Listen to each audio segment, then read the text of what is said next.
Distinguished mass media representatives, ladies and gentlemen, we have concluded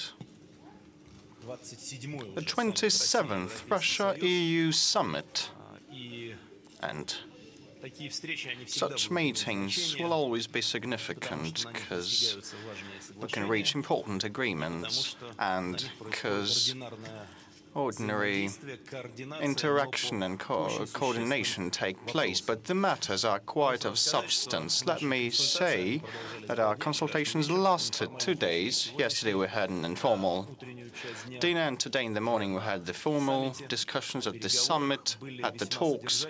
We had quite substantive and fruitful talks. Strategic nature of our partnership between the Russian side and the European side, all those member states of the European Union, is conspicuous in the context of the economic ties of ours. I'd like to say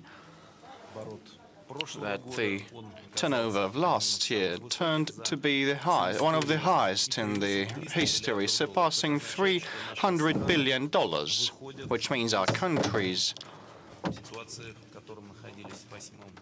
are recovering from the situation of 2008 and 2009, from the global downturn. The good stimulus was to develop the idea we had last year. I'm referring to the Partnership for Modernization initiative. As the coordinators have reported, there is a number of specific proposals, projects in high-tech fields, including the new technology clusters developed in our country, including Skolkovo as well. We are interested in having more entrepreneurs participating in these projects, and I hope they will have some competitive edges. At the summit, we analyzed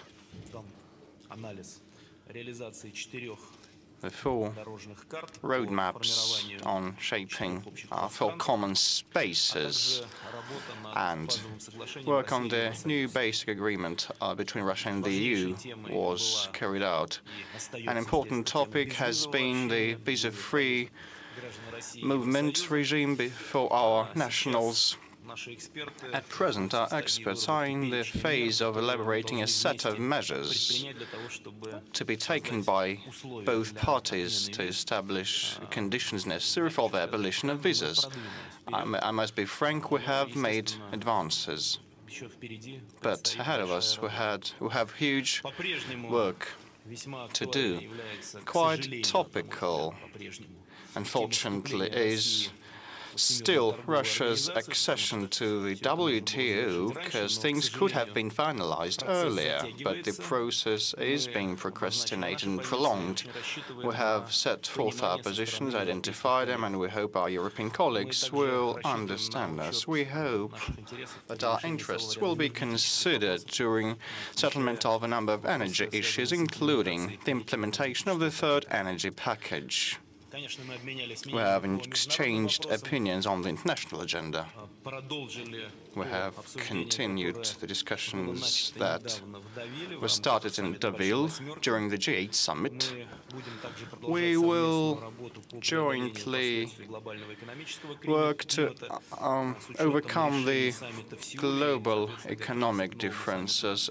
Problems will be getting ready for the new G20 summit in France, and we have compared notes as regards the main regional conflicts. We have talked South Africa, Middle East, and the Iranian nuclear program, and the Nizhny settlement, as well as other conflicts in Europe. It's noteworthy that our approaches concur or coincide or are close on the most of the items. We agreed to provide an additional impetus to the Middle East Quartet meetings, and we are supportive of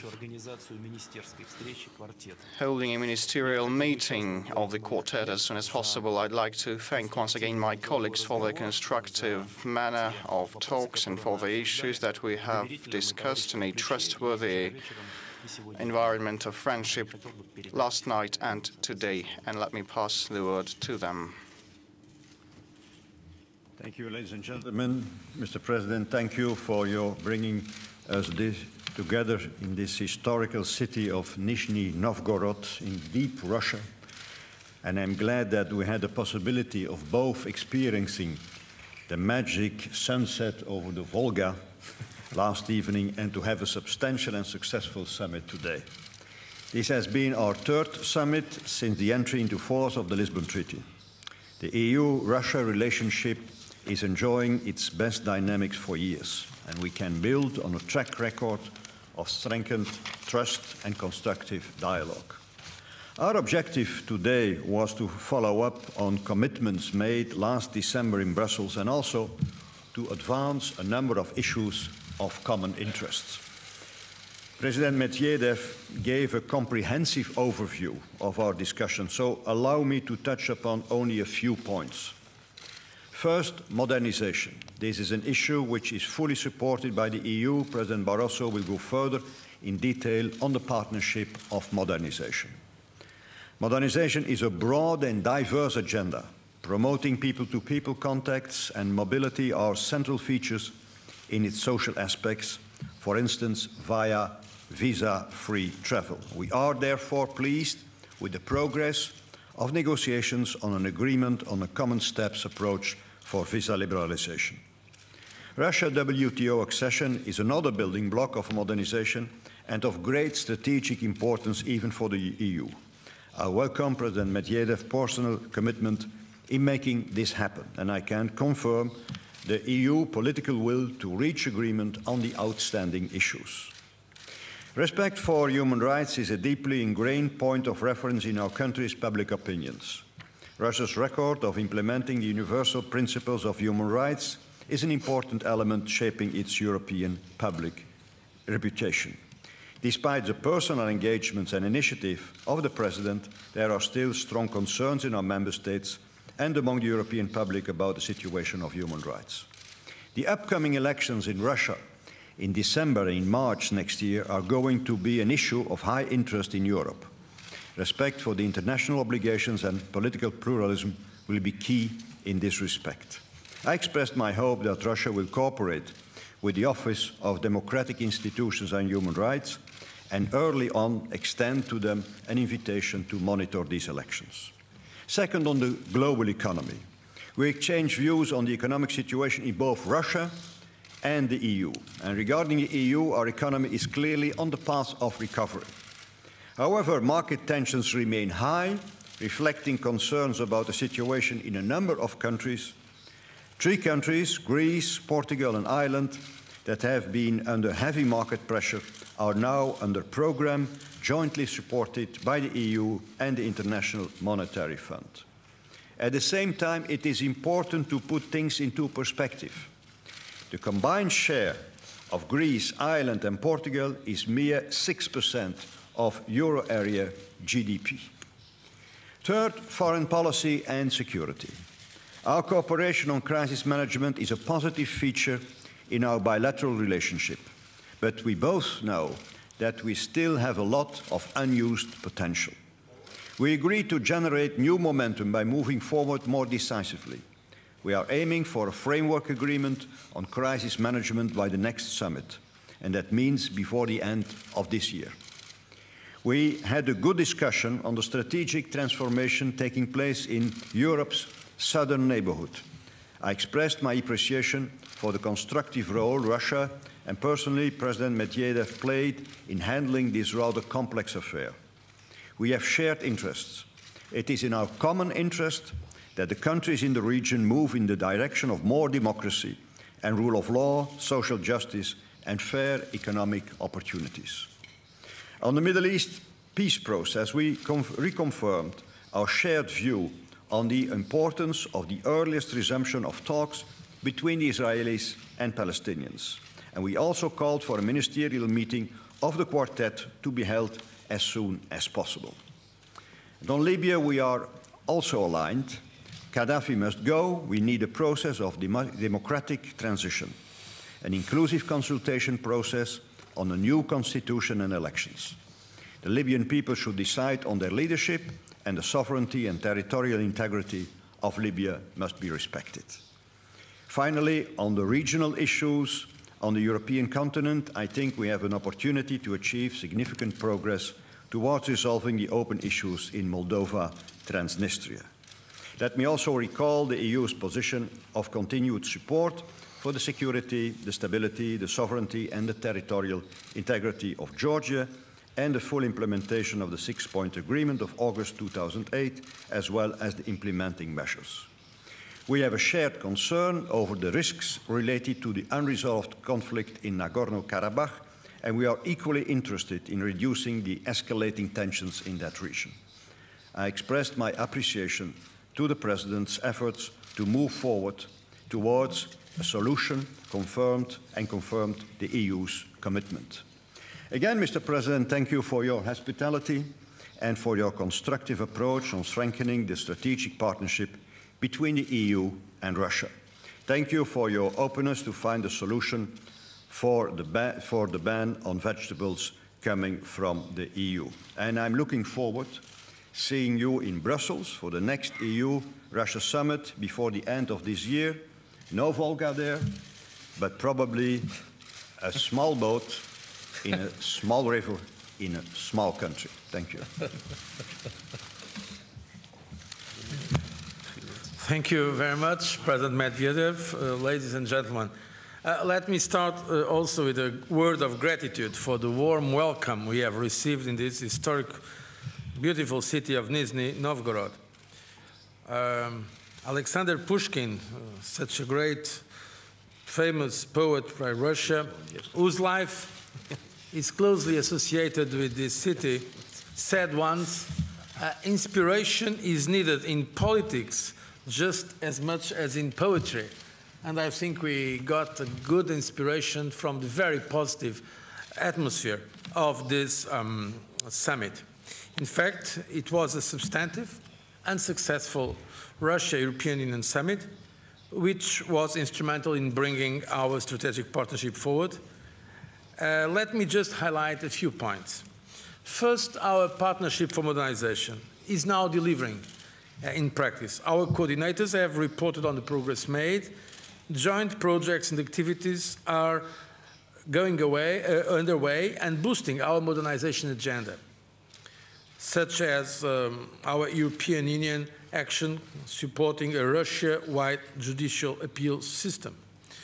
The partnership is thus making a major mutually beneficial contribution, as do the 16 bilateral modernization partnerships which our member states have concluded with Russia.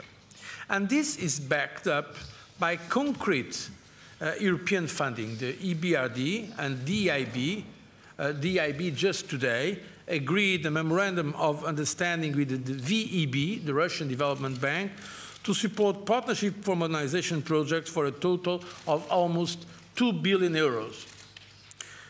Clearly, this modernization must be broad-based to be successful. Transformation, we all agree, is not just about technology.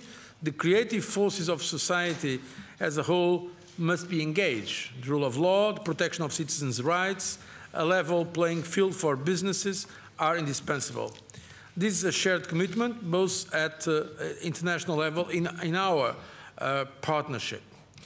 We welcome the creation in March 2011 of an independent European Union-Russia civil society forum, and we have asked the Russian party to support it. It's important that they fulfill their role, engaging the societies in these modernization efforts.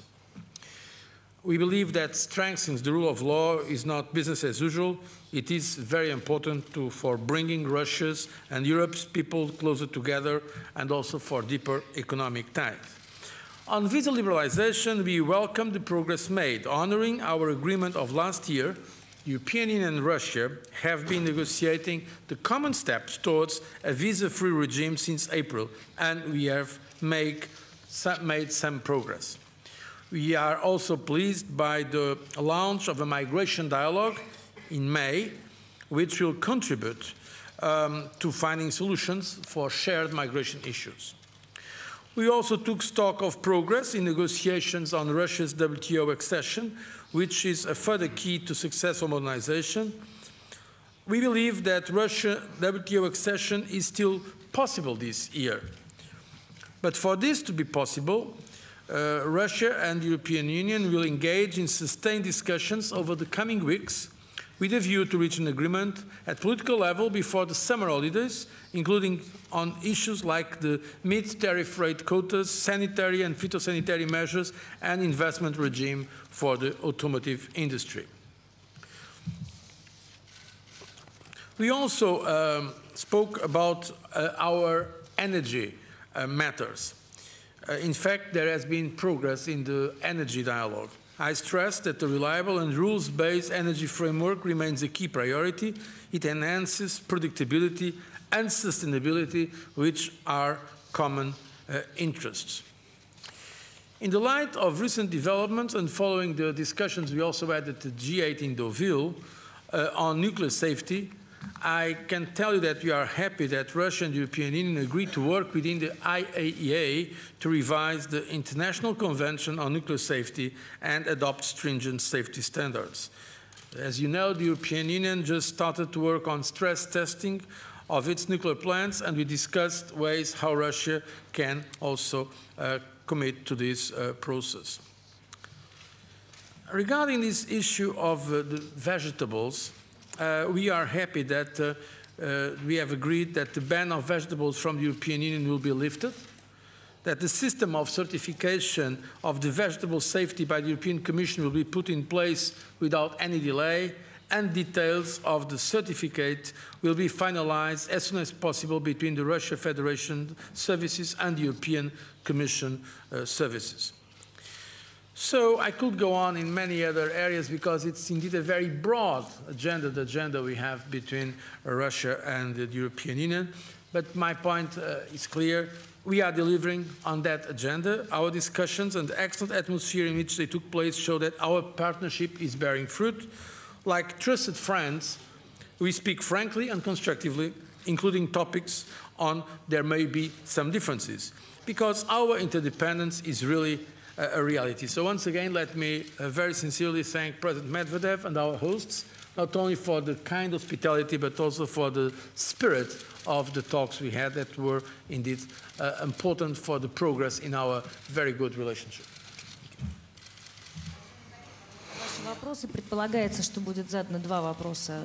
Dear colleagues, ready to take your questions, two questions from the Russian media, two questions from the European media. TV channel Russia. First question to you. Good day, Russia TV channel. Pavel Zarubin. Yesterday you had an informal dinner. Today, working lunch. Did you eat any vegetables? What vegetables did you eat? And were you scared eating them? And bearing in mind that had Russia not banned vegetables from Europe, had you been served vegetables from Europe, Mr. Barroso, would you eat them? And my question, I understand you discussed the ban of supply of vegetables to Russia. You said that you managed to agree. Could you be more detailed on the modalities of the agreement?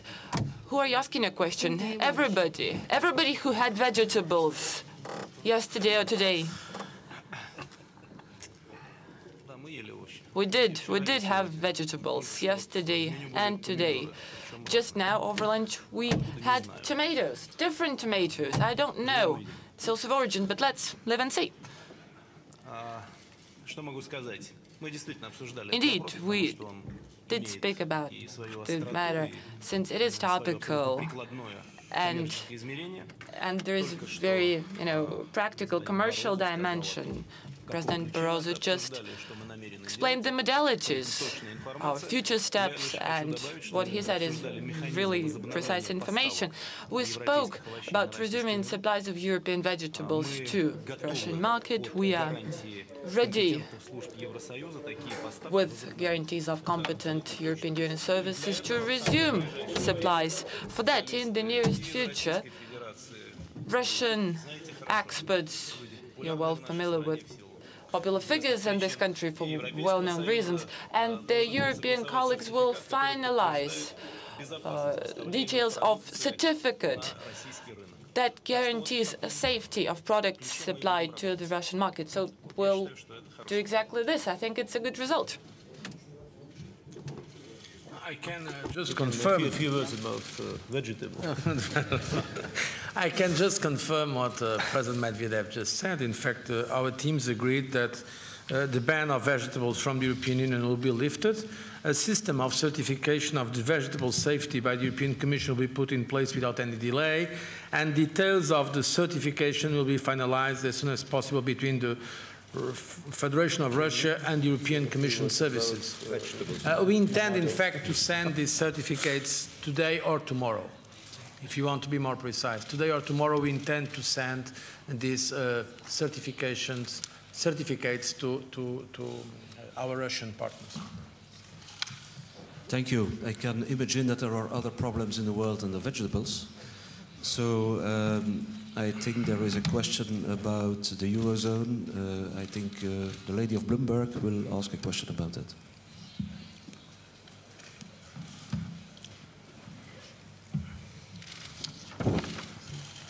I have a question to Mr. Van Rompuy, Bloomberg News Pro in Lubov.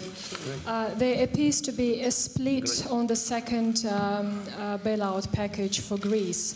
And how confident are you that an agreement will be reached by June 24 meeting? What kind of compromise can we expect? And also, how disastrous will it be if this agreement isn't reached? How will it affect the Eurozone? Thank you. Thank you. We are working at different levels on a package. First of all, in Greece, on a package on measures correcting the fiscal slippage of 2011. And that is a rather important effort of about around 3% of GDP, after the big efforts the Greek government already made in 2010 of around 5% of GDP. Greek government is also working with the European Commission, with the European Central Bank and with the IMF on a new program for the upcoming 3 years, so to strengthen fiscal consolidation and to implement all the targets set forward a year ago. So we are correcting the slippage and we are working on a new program in Greece. We are also working on some form of private sector involvement, creating no default or no credit event.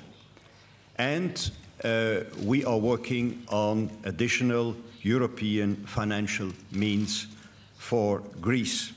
So we are working on all this. This is not an easy exercise, but as in the past, we will have a positive outcome.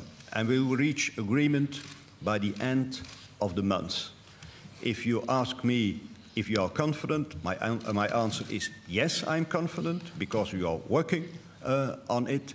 And of course, you mentioned some tensions. That's completely normal in such a delicate and difficult exercise, but the outcome will be positive by the end of the month. Just wanted to add 2 words. We wish our European partners to be as successful as possible in this endeavor, because Europe is our strategic partner. European Union is, and the state of affairs in Eurozone largely determines our success in a number of our internal domestic goals. That's why I told our European Union partners that we're closely following those processes, and we hope that all the difficulties that are there today will be resolved ultimately. And we are still going to be pursuing the dual currency basket policy. Euro is in the basket, so it is not an abstract issue for us, it's very specific. Kommersant newspaper, don't forget to tell us who your question goes to. Colleague from the first row. Kommersant newspaper, my question goes to Dmitry Anatolievich and Sub-question to Mr. Van Rompuy. Last December, we witnessed very successful summit. Advancements were made towards visa-free regime, WTO accession. I hope that next summit, December this year in Brussels, will be no less successful. So far, we're stuck in between. So, Dmitry Anatolievich, what are the core issues of the step-by-step plan that are not yet finalized? Where do our positions diverge? Are you referring to the visa or the WTO? The visa plan, but same has to do with WTO. What are the main groups of issues that are to be finalized? My question to Mr. Van Rompuy. And 2011, election campaign will be launched in Russia, and as you know, in every country, during election, it's more difficult for foreign partners to find agreements with local authorities.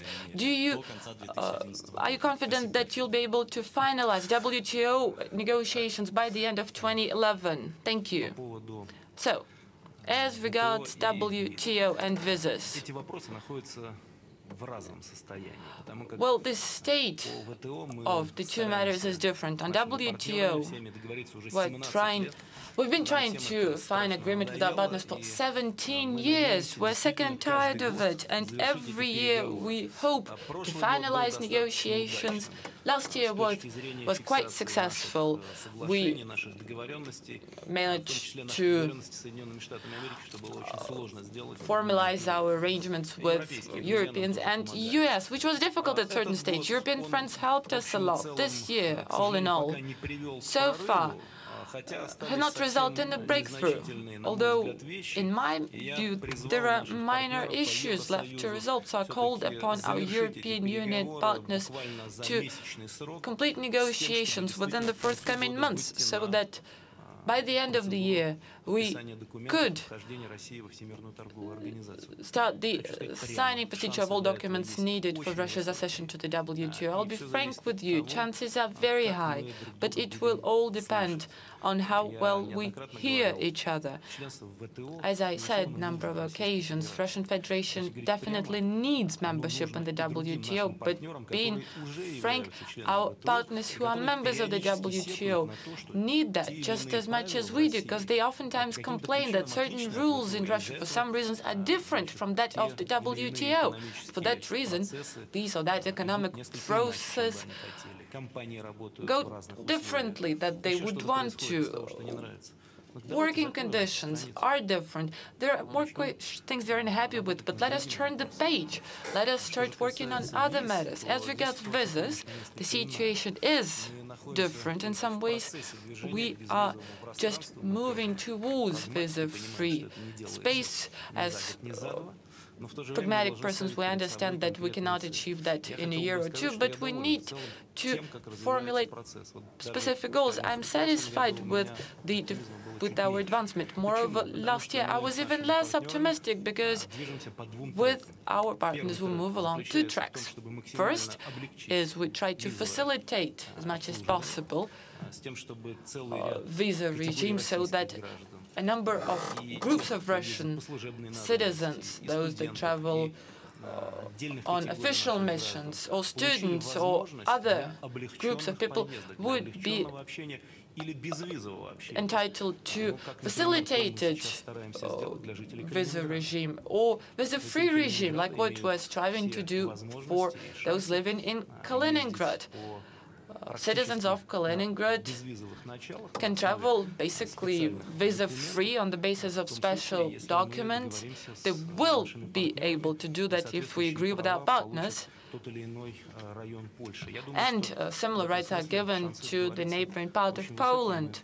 But I think chances are very high that we will be able to find agreement. We're very close to reaching agreement. So the second track would be full-fledged visa-free regime, visa-free travels, and in that sense, we advance on the basis of a plan. We're finalizing it, and by end of June, we're supposed to finalize it, agree upon it. What's good about it is that it provides for certain steps that are to bring us to that result, and I hope that by the end of the June we are able to finalize the plan. So we are advancing forward, which is very good. Second question was for Mr. Van Rompuy. I often answer similar questions, but now over to you. If I understood you rightly, you're asking me if the electoral agenda will influence the negotiations on WTO membership. Yeah, that was your question. This membership is independent from an electoral agenda.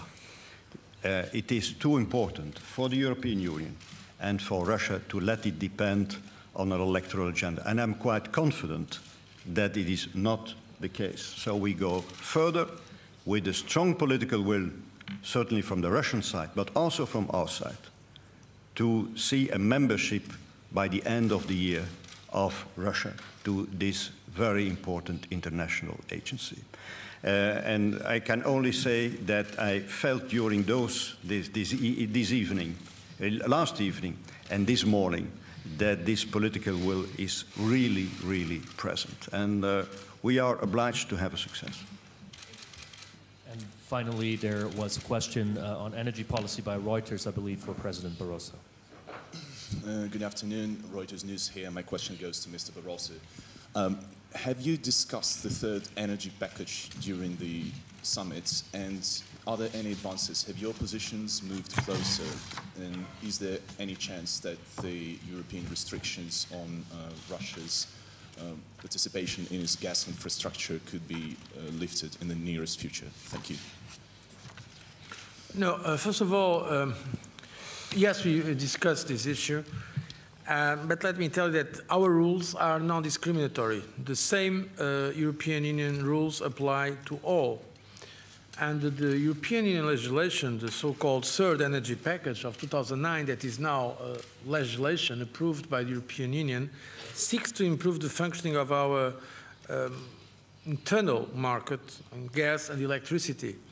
And that its aim is precisely to set a reliable, transparent, rule-based framework for all investors and all operators.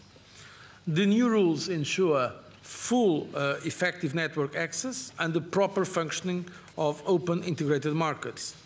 So unbundling, the issue that has been sometimes controversial, unbundling applies to all companies, be they European or foreign, because we need a level playing field. This, I think, also creates more opportunities for investment. It's a more predictable investment. So a company that is not from the European Union knows that when it comes to Europe, in all the 27 member states, there are some common rules. And I think this predictability is good for investment, namely in energy that, as you know, sometimes these are very long-term investments, very capital-intensive investments. So our rules, the rules of the world's largest internal market, will be applied. At the same time, because the Russian partners have expressed to us several times some concerns about the way it is implemented in some of our member states, we are ready to find pragmatic solutions to specific issues, as we have done, for instance, in Poland, where there was a discussion between Poland and investors coming from Russia. The Commission was participating actively in those consultations, and at the end, a good solution was found.